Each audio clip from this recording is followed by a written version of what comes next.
इस बर्बाद हो चुकी दुनिया में एना एक फार्म हाउस पर अकेली जिंदगी काट रही है। उसका बस एक साथी है, उसका वफादार कुत्ता। हर कुछ दिन में वो पुराने उजड़े शहर जाती है सामान जुटाने, पूरा बदन ढककर ऑक्सीजन टैंक के साथ। शहर की हवा अब जहर है, लेकिन शुक्र है उसकी घाटी अब भी साफ है। सफर लंबा है, लेकिन अपनी जान बचाए रखने के लिए ये मेहनत जरूरी है। लौटकर वो खुद को अच्छे से धोती है, एक भी रेडिएशन उसके शरीर में न रह जाए। रातों में उसका कुत्ता उसी के बिस्तर में सोता है, अकेलेपन में उसका इकलौता सहारा। ज्यादातर दिन बोरियत भरे होते हैं। फार्म के जानवरों की देखभाल, बाड़ ठीक करना और जंगल में लगाए गए ट्रैप्स चेक करना उसके रूटीन का हिस्सा है। खरगोश ढूंढने में कुत्ता उसकी नाक बन जाता है। एक दिन रास्ते में उसे एक छोड़ी हुई गाड़ी दिखती है। हैरान होकर वो पास जाती है। तभी उसका कुत्ता कुछ खतरा महसूस करता है। दोनों जल्दी से घास में छिप जाते हैं और देखते हैं कि एक आदमी रेडिएशन सूट पहन कर आता है, अपना सामान उठाता है और आगे बढ़ जाता है। एना को यकीन ही नहीं होता कोई और जिंदा है। वो धीरे धीरे उसका पीछा करती है। वो आदमी एक डिवाइस से हवा की जांच करता है और जैसे ही उसे लगता है कि इलाका साफ है तो वो राहत की सांस लेकर अपना हेलमेट उतार देता है। फिर खुशी से चिल्लाता है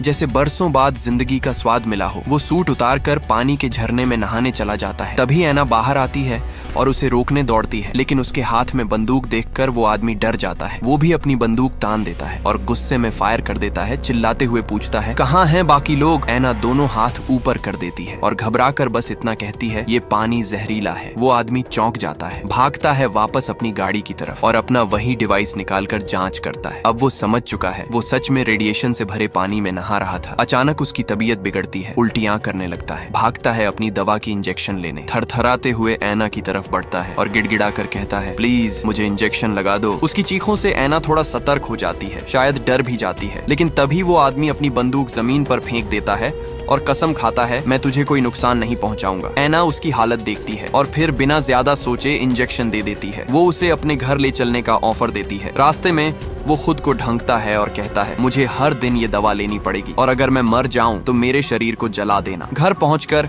एना साफ पानी से उसका पूरा शरीर धोती है, जैसे कोशिश कर रही हो कि एक एक रेडिएशन को हटा सके। उसके बाद उसे लगभग घसीटते हुए बिस्तर तक लाती है, क्योंकि वो चल भी नहीं पा रहा। अगली सुबह एना वापस उसके सामान लेने जाती है। वहाँ उसे कुछ तस्वीरें मिलती हैं, एक औरत के साथ उसी आदमी की तस्वीरें। दिन बीतने लगते हैं। एना उसकी देखभाल करती रहती है, रोज उसका तापमान चेक करती, अच्छे से खाना खिलाती और टाइम पर दवा देती। रातों में जब उसका शरीर बुखार से कांपता है, उसका बिस्तर हिलता है और एना की नींद वैसे ही उड़ जाती है। कभी कभी तो वो सारी रात बस उसके माथे पर गीले कपड़े रखती रहती है। एक बार वो थक कर वहीं उसके पास सो जाती है। सुबह आंख खुलती है तो बस एक ही बात मन में होती है, बस ये ठीक हो जाए। वो पास की छोटी सी चैपल में जाकर ऑर्गन बजाती है, जैसे प्रार्थना करती हो कि उसकी दुआ सुनी जाए। कुछ हफ्तों बाद जॉन धीरे धीरे ठीक होने लगता है। अब वो बिस्तर से उठ पाता है, पर चलने में एना को उसका सहारा देना पड़ता है। चलते चलते एना बताती है, पापा कहते थे ये घाटी हमें बचाएगी, इसलिए हम यहीं रुके। लेकिन फिर एक दिन उसका पूरा परिवार कहीं चला गया, शायद बाकियों को ढूंढने, और फिर कभी लौट कर नहीं आए। जॉन सोच में पड़ जाता है। उसे समझ नहीं आता कि जब बाकी दुनिया बर्बाद हो चुकी है तो ये घाटी कैसे बच गई। ये रहस्य उसे परेशान करता है, लेकिन एना उसकी उलझन को एक हल्की सी मुस्कान और उसे गले लगाकर टाल देती है। अगली सुबह जॉन देखता है कि एना खुद ही खेतों में मेहनत कर रही है, सब कुछ हाथ से कर रही है। वो लाइब्रेरी में जाता है और खेती के पुराने तरीके पढ़ने लगता है। वो एना के पास आता है, अभी मदद करने लायक नहीं है, लेकिन सुझाव देता है। एना बताती है कि ट्रैक्टर में तेल नहीं है और पंप काम नहीं कर रहे क्योंकि बिजली नहीं है। जॉन समझाता है कि वो पंप हाथ से भी चल सकते हैं। एना भागकर पुराने पेट्रोल स्टेशन जाती है और पहली बार तेल मिलने की खुशी उसके चेहरे पर दिखती है। दूर से जॉन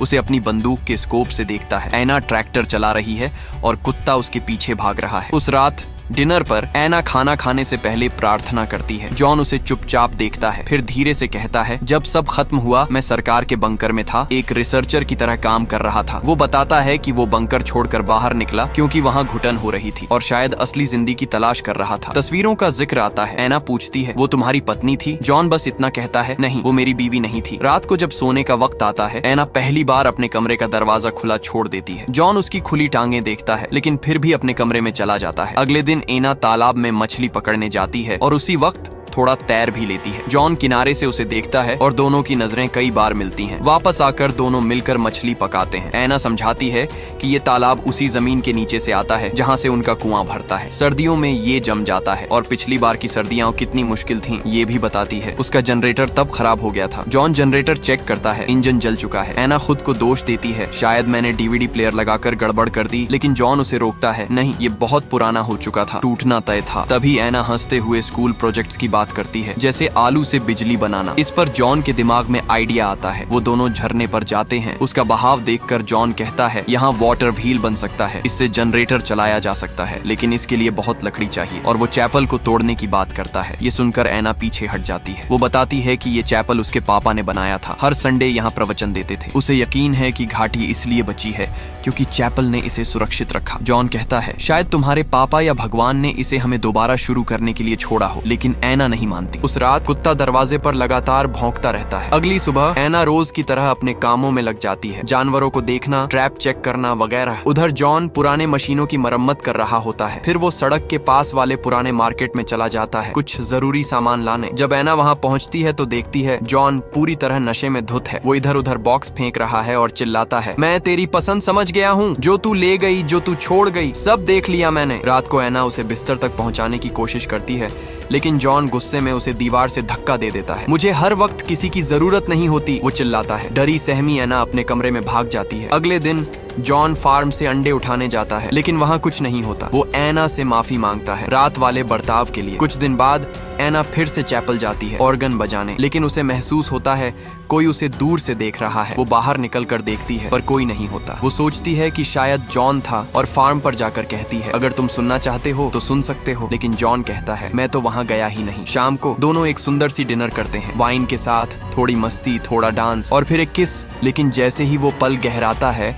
जॉन किस तोड़ देता है और कहता है, शुक्रिया डिनर के लिए। वो अपने कमरे की ओर लौट जाता है। कुछ मिनट बाद जॉन एना के कमरे के पास आता है। एना उसे देखती है और बिना कुछ कहे अपनी ड्रेस उतार देती है। जॉन तुरंत कहता है, रुको, और उसे फिर से कपड़े पहनने को कहता है। एना उदास हो जाती है। उसे लगता है शायद उसने कुछ गलत किया। जॉन कहता है, तू मुझे पसंद है, पर अगर हम अब कुछ कर बैठे तो सब बदल जाएगा, थोड़ा वक्त दे। अगली सुबह एना कहती है, अगर तुम्हें जनरेटर बनाना है तो चैपल ले लो, लेकिन जॉन मना कर देता है। वो उसे दोबारा दुखी नहीं करना चाहता। कुछ दिनों बाद एना जंगल में अपने ट्रैप्स चेक कर रही होती है। तभी उसका कुत्ता तेजी से पहाड़ी की ओर भागता है। वो पीछे पीछे दौड़ती है और वहाँ एक अजनबी को देखती है। नाम है केलेब। वो हाथ ऊपर करके कहता है, डर मत, मैं सिर्फ पानी मांगने आया हूँ। एना उसे फार्म तक ले आती है और जॉन जैसे ही उसे देखता है गोली चलाने वाला होता है। एना बीच में आकर रोकती है। जॉन तुरंत रेडिएशन चेक करने वाला डिवाइस उस पर लगाता है। केलेब कबूल करता है कि उसने अंडे चुरा लिए थे। मुझे डर था कोई मारे न दे। केलेब बताता है कि वो खदान में काम करता था, हादसे के समय जमीन के नीचे था, इसलिए बच गया। उसके बाकी साथी बाहर गए पर कभी लौटे नहीं। वो कहता है कि वो अब साउथ की तरफ जा रहा है, बस आज की रात रुकने की इजाजत चाहिए। डिवाइस थोड़ी रेडिएशन पकड़ता है। केलेब कहता है कि उसे कमजोरी है और उल्टियां भी हो चुकी हैं। जॉन मान जाता है कि वो कुछ दिन यहीं रहे ताकि रिकवर कर सके। केलेब टेंट लगाने लगता है, लेकिन एना उसे अंदर रुकने को कहती है। लंच पर केलेब एना के साथ प्रार्थना करता है और खुद पर हंसता है। सोचा नहीं था मैं इतनी दूर जिंदा आ पाऊंगा। फिर वो रास्ते की कुछ कहानियां सुनाता है। जॉन भी एक किस्सा सुनाता है। एक लड़का मेरी गाड़ी से खाना चुराने आया था। पूरी गाड़ी उल्टी से भर दी थी। इतना बीमार था कि मुझसे कह रहा था, खत्म कर दो मुझे। तूने मारा उसे? नहीं, छोड़ दिया। वो सड़क किनारे वहीं मर गया होगा। केलेब भी बताता है कि उसके साथी दरअसल उसे छोड़कर नहीं गए थे। जब एक आदमी ने बाहर जाने की कोशिश की तो सब डर गए कि रेडिएशन अंदर आ जाएगा। झगड़ा इतना बढ़ गया कि उस आदमी ने सबको मार डाला और खुद भी मर गया। एना उसकी बात सुनकर कहती है, माफ करना, बहुत बुरा हुआ। जॉन थोड़े दुखी मन से देखता है। उसने तो मुझसे कभी ये नहीं कहा। बाद में एना केलेब को घर का पूरा टूर कराती है और जॉन बाद में उससे झगड़ता है, तू इतने अजनबी से इतनी जल्दी खुल कैसे गई? एना भी चुप नहीं रहती। तुझे पता भी है अपने परिवार को खो देना क्या होता है, अकेले बचे रहना कितना मुश्किल है। जॉन झुक जाता है और कबूल करता है, मैंने उस लड़के को मारा था और शायद वो तुम्हारा भाई था। फिर वो रोने लगता है। एना बस धीरे से कहती है, ठीक है, जो हो गया सो हो गया। कुछ समय बाद जॉन और केलेब शिकार पर जाते हैं। रास्ते में दोनों एक दूसरे को बताते हैं कि कभी किसी रेडियो ट्रांसमिशन में सुना था कहीं साउथ में एक कम्युनिटी है। केलेब वहीं जाना चाहता है, लेकिन जॉन को यकीन नहीं कि वहाँ कोई जिंदा है। तभी एक बड़ा टर्की पक्षी दिखाई देता है। केलेब हंसते हुए कहता है, जो पहले मारेगा एना उसी की। टर्की की बात सुनकर जॉन चिढ़ जाता है, लेकिन केलेब हंसते हुए कहता है, अरे मजाक कर रहा था। दोनों टर्की का पीछा करते हैं। इसी बीच जॉन केलेब को अपने वाटर व्हील के आइडिया के बारे में बताता है और ये भी कि वो इसे क्यों नहीं बना पा रहा। आखिरकार टर्की जॉन की ही गोली से गिरता है। रात को डिनर पर टर्की परोसा जाता है। बातों ही बातों में केलेब फिर से वाटर व्हील की बात छेड़ देता है, जिससे माहौल थोड़ा असहज हो जाता है। वो सोचने लगता है कि और कहां से लकड़ी मिल सकती है, लेकिन उनके पास पेड़ काटने वाले औजार नहीं है और बाकी के सारे सुरक्षित ढांचे पत्थर या मेटल के बने हैं। फिर वो सीधा कह देता है, चैपल ही एक रास्ता है। एना के लिए ये सुनना आसान नहीं होता, लेकिन उसे मानना पड़ता है। अगले दिन तीनों मिलकर चर्च को तोड़ना शुरू करते हैं। इस दौरान एना और केलेब की नजरें बार बार मिलती हैं और जॉन ये सब देख रहा होता है। आने वाले कुछ दिन तीनों साथ मिलकर वाटर व्हील बनाते हैं जॉन की गाइडेंस में। लेकिन जॉन को अब वो नजरें सिर्फ नजरें नहीं लगती, उसमें अब फ्लर्टिंग वंडर साफ दिखने लगा है। एक दिन वे साथ में पुराने खंभों से केबल्स निकालने जाते हैं ताकि जनरेटर से कनेक्शन पूरा किया जा सके। उधर एना अकेली चर्च के बचे हिस्सों के पास जाती है। यादें, प्रार्थनाएं और अपने पिता की बातें उसके जहन में घूमती हैं। वहीं केलेब उसके पास आता है और कहता है चलो थोड़ा टहलते हैं। चलते चलते बताता है कि उसके पिता भी कभी पादरी बनना चाहते थे, लेकिन फिर शराब और औरतों के पीछे सब छोड़ दिया। मैं सालों तक चर्च नहीं गया, पर यकीन कभी नहीं टूटा। शायद यही विश्वास है जो हमें जिंदा रखे हुए है। शायद इसीलिए हम दोबारा शुरू करने के लिए चुने गए हैं। एना को पहली बार लगता है कोई है जो उसे समझता है, क्योंकि जॉन तो खुद किसी भगवान को मानता ही नहीं। जब दोनों लौटते हैं, जॉन उन्हें देखता है और उसकी आंखों में जलन साफ झलकती है। रात को जॉन एना से कहता है शायद तुझे केलेब के साथ होना चाहिए। क्यों? एना परेशान हो जाती है, क्योंकि तू शायद किसी ऐसे को ढूंढ रही है जो तुझे एक्सप्लोर करने दे, और मैं वो नहीं। एना की आंखें भर आती हैं, उसे समझ नहीं आता जॉन अचानक क्यों उसे दूर कर रहा है। लेकिन जॉन बस मुस्कुरा कर कहता है सब ठीक है, और फिर वैसे भी तुम दोनों गोरे हो। समय बीतता है और वाटर व्हील पर काम चलता रहता है। अब एना के लिए मुश्किल होता जा रहा है। दो मर्द, दो अलग रास्ते। पहले हाफ का हिस्सा इंस्टॉल करना होता है। केलेब सूट पहनता है और रेडिएटेड पानी में उतरकर काम करता है। उनकी मेहनत रंग लाती है। रात को जश्न होता है, वाइन,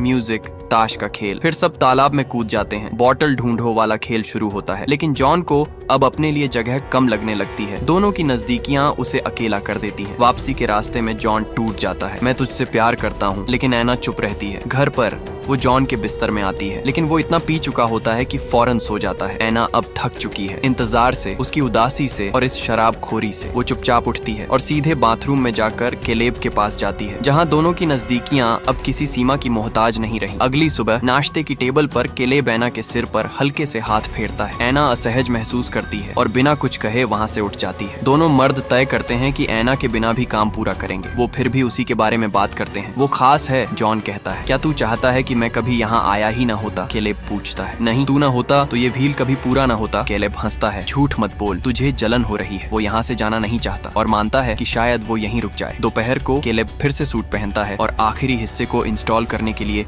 रेडिएटेड हिस्से में उतरता है। कुछ देर की मेहनत के बाद वाटर व्हील काम करने लगता है। जैसे ही काम खत्म होता है, केलेब ऊपर चढ़ने लगता है, लेकिन फिसल जाता है। जॉन फौरन रस्सी खींचता है और उसे गिरने से बचा लेता है। लेकिन जैसे ही केलेब ऊपर पहुंचता है, फिर से फिसलता है। जॉन रस्सी पकड़े खड़ा है। एक सेकंड के लिए वो सोचता है क्या छोड़ दे, लेकिन वो ऐसा नहीं करता। कुछ देर बाद जॉन अकेला फार्म लौटता है। एना उससे माफी मांगने आती है, लेकिन जॉन बीच में ही कहता है केलेब चला गया है साउथ की कम्युनिटी ढूंढने। एना को यकीन नहीं होता। वो उसे ढूंढने दौड़ती है, लेकिन जंगलों में जितना भी दौड़े, केलेब कहीं नहीं दिखता। इधर जॉन आखिरी वायर कनेक्शन भी पूरा कर देता है और फार्म में पहली बार बिजली जल उठती है। जब एना वापस लौटती है, वो देखती है जॉन ने ऑर्गन को अब फार्म की बान में रख दिया है। वो जाकर बैठती है और बजाना शुरू करती है। जॉन उसे सुनता है और थोड़ी देर के लिए सब कुछ ठीक लगने लगता है। अगर आपको ये कहानी पसंद आई तो चैनल को सब्सक्राइब करें और बेल आइकन दबाएं ताकि अगली कहानी मिस ना हो। शुक्रिया देखने के लिए।